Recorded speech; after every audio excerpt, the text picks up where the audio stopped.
Hello students. आज के इस वीडियो में हम बात करेंगे श्रोडिंगर वेव इक्वेशन की। श्रोडिंगर वेव इक्वेशन जिसके दो पार्ट होते हैं, एक को हम कहते हैं radial part of wave function और एक को कहा जाता है angular part of wave function.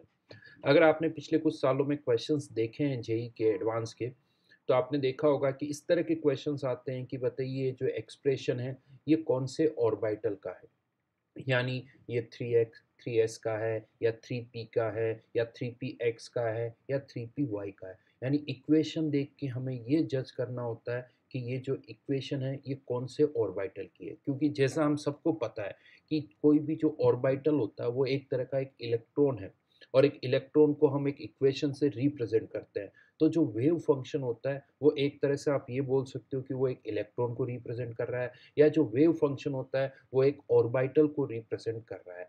यानी वेव फंक्शन से हम बता सकते हैं कि ये ऑर्बिटल कौन सा है।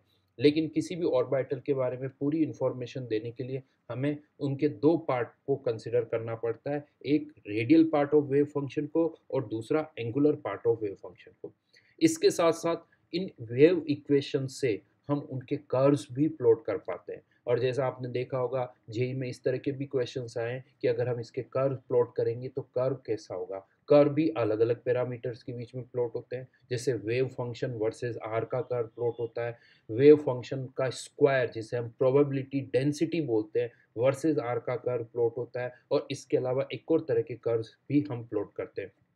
तो कुल मिला के बहुत सारे क्वेश्चंस बनते हैं इस पर्टिकुलर पार्ट पर। और रिसेंटली अगर हम पिछले अराउंड 7 to 8 ईयर्स के पेपर्स की बात करें, उससे पहले क्वेश्चंस बहुत कम आए हैं, लेकिन लास्ट 7 to 8 ईयर्स में काफ़ी क्वेश्चंस आए हैं। 2017 या 18 में एक पूरा मैच दी कॉलम इस पर आया था जिस पर 3 क्वेश्चंस थे, यानी जिसका वेटेज आप कह सकते हो 9 मार्क्स का हो गया था। तो आज के इस वीडियो में हम पर्टिकुलरली बात करेंगे कि कैसे हम जज कर सकते हैं कि ये जो वेव फंक्शन है ये कौन से ऑर्बिटल का है। राइट, तो यहाँ पर कोई पहले मैं बात करूंगा radial part of wave function, यानी एक वेव फंक्शन जो होता है जिसको हम किससे रिप्रेजेंट करते हैं, जाई से। जाई ये जो होता है वो फंक्शन ऑफ आप कह सकते हो आर, थीटा एंड फाई होता है।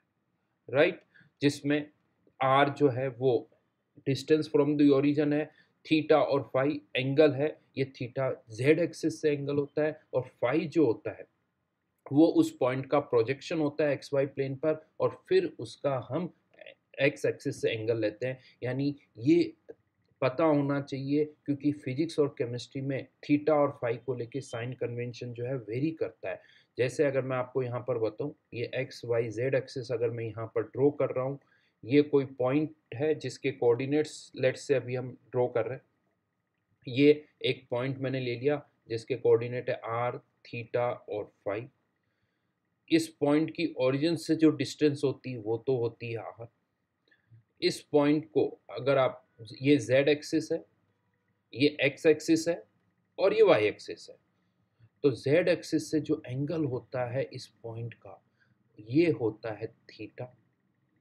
और फाई जो होता है वो फाई यहाँ पर इस पॉइंट का पहले आपको एक्स वाई प्लेन पर प्रोजेक्शन लेना होगा, और एक्स वाई प्लेन पर जो आपने प्रोजेक्शन लिया है इस प्रोजेक्शन को, अब ये प्रोजेक्शन यहाँ पर आया, इसको आप ओरिजिन से कनेक्ट करो और ये एक्स एक्सिस से जो एंगल होगा वो यहाँ पर फाई होगा। इसे एजीमुथल एंगल भी बोला जाता है या एजीमुथ भी बोला जाता है। तो ये एक्सप्रेशन है, यानी आर थीटा और फाई क्या होता है वो मैंने आपको बताया। अब यहाँ पर ये जो वेव फंक्शन होता है, इस वेव फंक्शन को हम दो पार्ट में डिवाइड कर सकते हैं। एक पार्ट जिसमें केवल आर की टर्म होती है और दूसरा पार्ट जिसमें थीटा और फाई की टर्म्स होती है। जिसमें केवल आर की टर्म्स होती है इसे बोला जाता है radial part of wave function, और जिसमें थीटा और फाई की टर्म होती है इसे बोला जाता है angular part of wave function.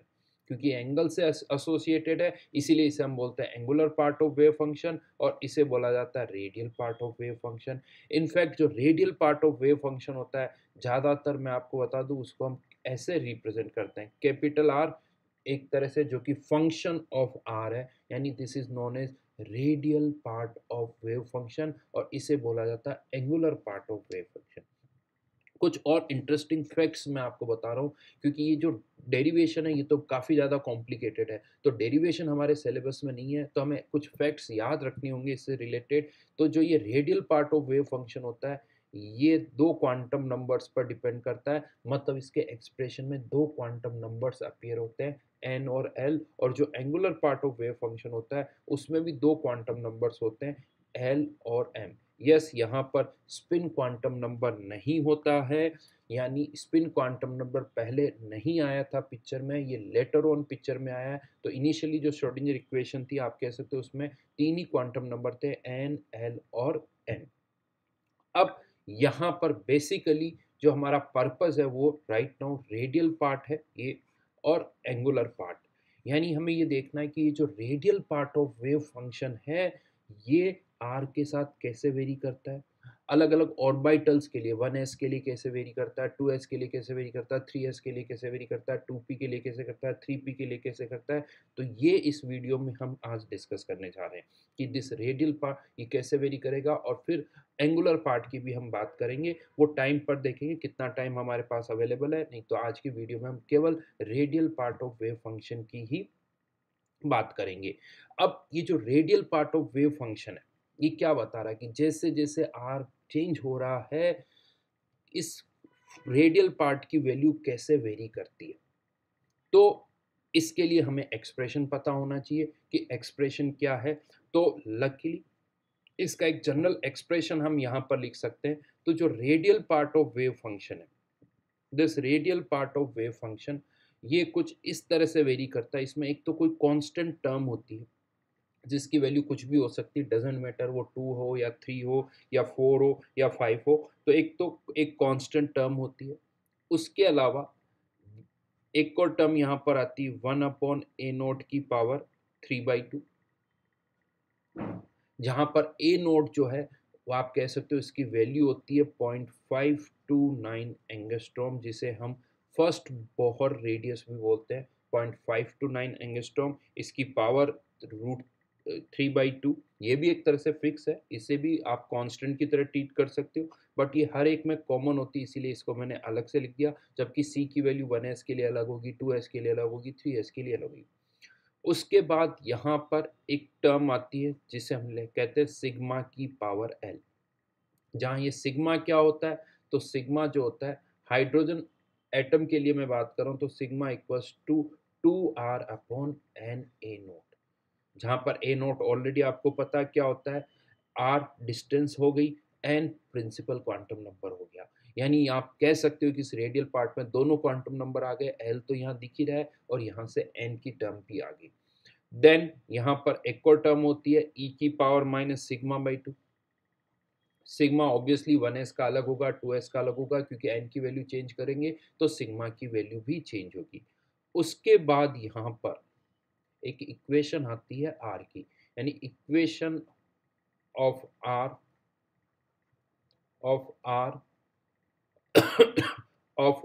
Of degree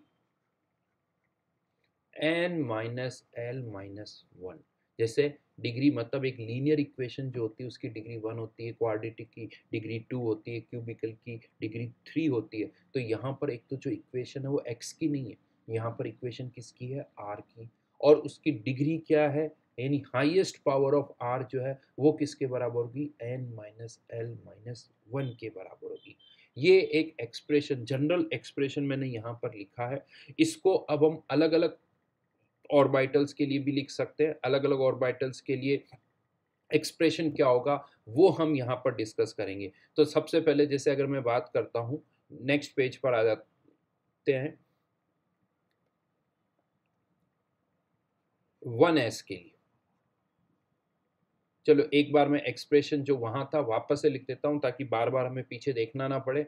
तो यहाँ पर 1/a0 की पावर 3/2, यहाँ पर c कोई कांस्टेंट है, सिग्मा की पावर l, ई की पावर माइनस सिग्मा/2, और यहाँ पर क्या आ गई, एक equation of r of degree n minus L minus one. Yes, इसमें m की कोई टर्म नहीं है। अब अगर हम बात करें 1s ऑर्बिटल के लिए ये एक्सप्रेशन कैसा होगा, तो एक तो 1s ऑर्बिटल के लिए ये जो c की वैल्यू होती है, अगर मैं c की वैल्यू की बात करूं, ये कोई मैं फिर कह रहा हूं आपसे, हमें ये याद नहीं करनी है c की वैल्यू, बस एक आइडिया हो, मतलब पता होना चाहिए कि इस तरह से कुछ वैल्यूज यहाँ पर होती है। तो c की वैल्यू आती है 1s के लिए 2, ये एज इट इज रहेगा 1/a0 की पावर 3/2, लेकिन l की वैल्यू तो 0 है s ऑर्बिटल के लिए, तो सिग्मा की पावर 0 जो कि क्या हो गया 1, तो इसकी जगह आ गया 1। देन e की पावर माइनस सिग्मा बाई 2, जहां पर सिग्मा की वैल्यू क्या हो जाएगी, अगर मैं 1s के लिए बात करता हूं तो 2r/a0। तो अगर हम ये वैल्यू यहाँ पर पुट कर दें तो 2 कैंसिल आउट हो जाएगा, r/a0।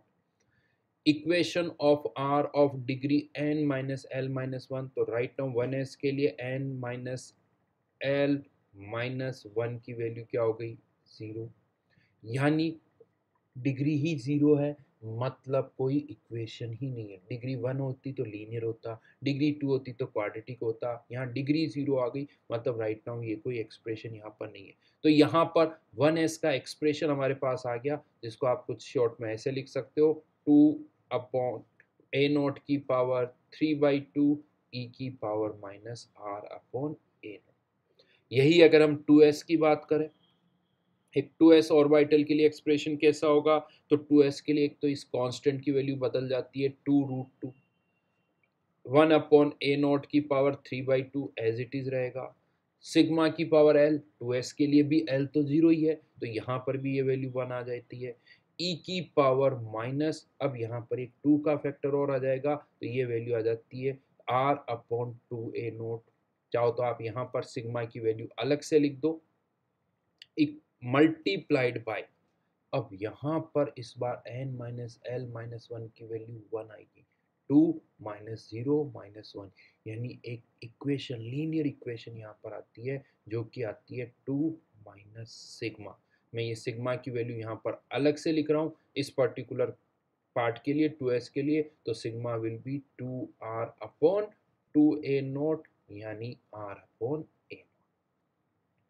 तो एक लीनियर इक्वेशन है, इसका मतलब क्या है कि यहाँ r की एक ऐसी वैल्यू होगी जिस पर ये कैपिटल R 0 हो जाएगा, जिस पर ये वेव फंक्शन जो है वो 0 हो जाएगा, ये आप यहाँ पर कह सकते हो। जैसे अब अगर हम बात करें 3s के लिए, तो 3s के लिए ऑब्वियसली ये एक्सप्रेशन अगेन कांस्टेंट की वैल्यू चेंज हो जाएगी, 1/a0 की पावर 3/2, ये 1 आ जाएगा, e की पावर माइनस सिग्मा बाई 2, अब की बार सिग्मा की वैल्यू क्या हो जाएगी 2r/3a0, ऐसे कुछ आ जाएगी। देन यहाँ पर अब लीनियर नहीं, एक क्वाड्रेटिक इक्वेशन बनेगी, 6 minus 6 sigma plus sigma square plus sigma square, एक क्वाड्रेटिक इक्वेशन यहाँ पर बनी है। यानी कुल मिला के 1s में कोई एक्सप्रेशन नहीं था, n minus L minus one की वैल्यू 0, फिर यहाँ पर एक लीनियर पार्ट आ गया, फिर यहाँ पर एक क्वाड्रेटिक आ गई, ये एक्सप्रेशन इस तरह से बनता है। देन अब इनका यूज क्या है वो भी मैं आपको बताऊंगा, लेकिन उससे पहले बात आती 2p में क्या होगा। चलिए 2p में देखते हैं। तो 2p में ऑब्वियसली ये कांस्टेंट वैल्यू कुछ और हो जाएगी 2p के लिए, तो ये हमें बहुत ज़्यादा इसको कुछ याद करने की ज़रूरत नहीं है, 1/a0 की पावर 3/2, लेकिन इस बार सिग्मा की पावर l 0 नहीं होगा, यानी यहाँ पर या तो मैं सिग्मा ही लिख देता हूँ, बट सिग्मा की पावर 1 आ जाएगी, और इस बार यहाँ सिग्मा की वैल्यू जो है वो क्या हो जाएगी 2r/2a0, यानी r/a0 हो जाएगी। तो r/a0 की पावर 1 आ जाएगी यहाँ पर। देन e की power minus sigma by 2, sigma की वैल्यू पता है वो पुट कर दो, लेकिन 2p के केस में यहाँ पर कोई पार्ट पोर्शन नहीं आएगा, क्योंकि 2p के केस में 2 माइनस 1 माइनस 1, यानी अगेन डिग्री 0, तो यहाँ पर कह दो कोई टर्म नहीं है, मैं सिंपली 1 लिख सकता हूँ। हाँ, लेकिन अब 3p के केस में क्या होगा, ये कांस्टेंट वैल्यू कुछ बदल जाएगी, 1/a0 की पावर 3/2, सिग्मा की वैल्यू बदल जाएगी, बट होगा तो कुछ इसी तरह से, सिग्मा की पावर 1 ई की पावर माइनस सिग्मा बाई 2, और यहाँ पर एक लीनियर इक्वेशन आएगी। लीनियर इक्वेशन 2 माइनस सिग्मा होगी या 3 माइनस सिग्मा होगी या 4 माइनस सिग्मा होगी, उससे मतलब नहीं है। यानी अगर आप 4p की बात करोगे अब यहाँ पर, तो 4p में क्या होगा, 1/a0 की पावर 3/2 एज इट इज आएगा, सिग्मा आएगा ई की power minus sigma by 2, sigma की वैल्यू बदलती जाएगी। हाँ, लेकिन यहाँ पर अब एक्सप्रेशन क्या आ जाएगा, एक क्वाड्रेटिक एक्सप्रेशन आ जाएगा, क्वाड्रेटिक इक्वेशन होगी जैसे यहाँ पर है।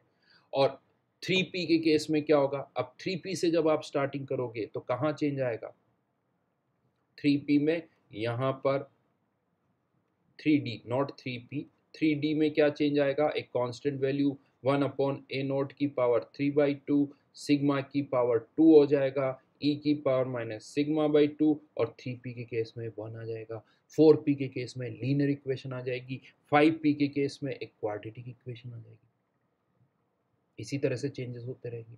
तो यहाँ पर एक्सप्रेशन कैसे लिखना है वो मैं आपको सबसे पहले बता रहा हूँ कि एक्सप्रेशन हम कैसे लिख सकते हैं। अब क्वेश्चन ऐसे भी आते हैं कि बताओ ये एक्सप्रेशन 2s का है या ये 3s का है या 4s का है या 5s का है, इस तरह के क्वेश्चंस आते हैं। तो आई थिंक इजीली अब आप बता सकते हो। मुझे लगता है आपको क्या नोटिस करना है, सबसे पहले तो देखो कि सिग्मा मतलब आर की कोई टर्म यहाँ पर आ रही है या नहीं आ रही। अगर आर की कोई टर्म नहीं है अलग से तो इसका मतलब ये एस ऑर्बिटल है। आर की पावर 1 है तो पी है, आर की पावर 2 है तो डी है, आर की पावर 3 है तो एफ है। अब वो पी में 2p होगा या 3p होगा या 4p होगा, ये किससे पता चलेगा, तो ये क्या है, एक्सप्रेशन क्या आ रहा है। अगर एक लीनियर एक्सप्रेशन है तो 3p हो गया, क्वाड्रेटिक है तो 4p हो गया। इस तरह से आप इजीली जज कर सकते हो और इसी तरह के क्वेश्चंस आए। दूसरे इन पर क्वेश्चंस कैसे बनते हैं, दूसरे तरह के क्वेश्चंस जो यहाँ पर बनते हैं वो बनते हैं कि इनका कर्व हमें प्लॉट करना होता है। ग्राफिकली इनके कर्व्स हम प्लॉट कर सकते हैं, तो वो कर्व कैसे होंगे उसकी बात मैं करता हूँ। तो मैं इन सब के कर्व्स प्लॉट कर रहा हूँ, इक्वेशन सामने है। देखिए सीधी सी बात है, ये एक्सपोनेंशियल, ये यहाँ से देखोगे हर एक में एक एक्सपोनेंशियल टर्म तो आ रही, तो आर की वैल्यू बढ़ने पर कैपिटल आर कम होगा, लेकिन उसके अलावा कुछ और भी टर्म्स हैं जिनका भी इम्पैक्ट देखना पड़ेगा। तो यहाँ पर अगर मैं अलग अलग कर्व्स प्लॉट करता हूँ, capital R versus small R, सबसे पहले बात करें 1s के लिए, तो 1s की जो इक्वेशन अभी हमने लिखी है उसके अकॉर्डिंग देखें तो जैसे जैसे स्मॉल आर बढ़ेगा इस कैपिटल आर की वैल्यू कम होती जाएगी। ये 1s का कर्व आ गया। अगर हम बात करें 2s के कर्व की कि 2s का कर्व कैसा होगा, तो कैपिटल आर के बढ़ने पर यानी आर बढ़ने पर एक तो एक्सपोनेंशियल पार्ट है, तो एक्सपोनेंशियल पार्ट से देखोगे तो कैपिटल आर कम होगा, लेकिन एक ये वाली टर्म भी है। अगर मैं यहाँ पर आर अपॉन ए नोट लिख देता हूँ तो 2 minus R upon a naught ये कब जीरो होगा, जब आर की वैल्यू 2a नोट के बराबर होगी।